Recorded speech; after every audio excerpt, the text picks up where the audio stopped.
Hello everyone, నేను ఈరోజు అనపకాయ గింజల కూర చేస్తున్నాను. ఇది రాయలసీమలో very very popular and delicious curry. They like it very very much. Actually దీన్ని సంక్రాంతి టైంలో చేసుకుంటారు, కానీ కర్ణాటకలో ఈ వింటర్ సీజన్లో బాగా దొరుకుతుంది.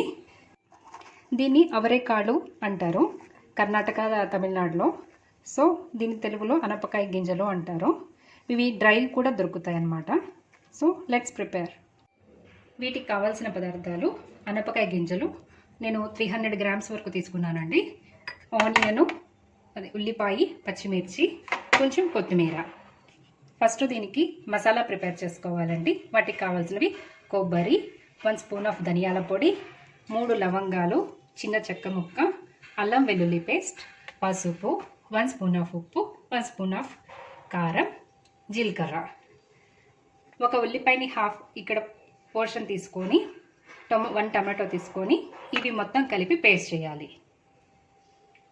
కొంచెం కరివేపాకు పేస్ట్ కోసం వేసి ఫ్రై చేయాలి. ఇవి కొంచెం గోల్డెన్ బ్రౌన్ వచ్చాక సో పేస్ట్ వేద్దాం.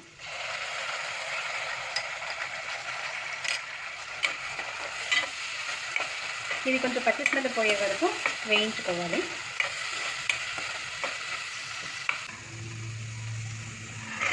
తర్వాత అనపగింజలు వేసుకోవాలి. పచ్చి స్మెల్ పోయే వరకు వేయించుకోవాలి. ఒక 2 మినిట్స్. కొంచెం వాటర్ పోసుకోవాలి. 3 కప్స్ పడుతుంది దీంట్లో.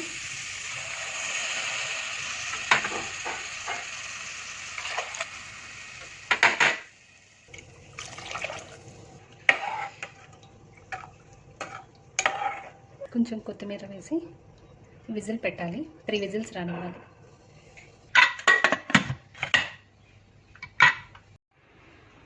ఈ కర్రీ రెడీ అయిపోయిందండి. ఈ కన్సిస్టెన్సీలో ఉండాలి. టేస్టీ మసాలా అనపకాయ గింజలు కూడా రెడీ అయిందండి. మీరు ట్రై చేసి కమెంట్ సెక్షన్లో మీ అభిప్రాయం వ్యక్తపరచండి. Please share, subscribe and like my channel. Thanks for watching my video.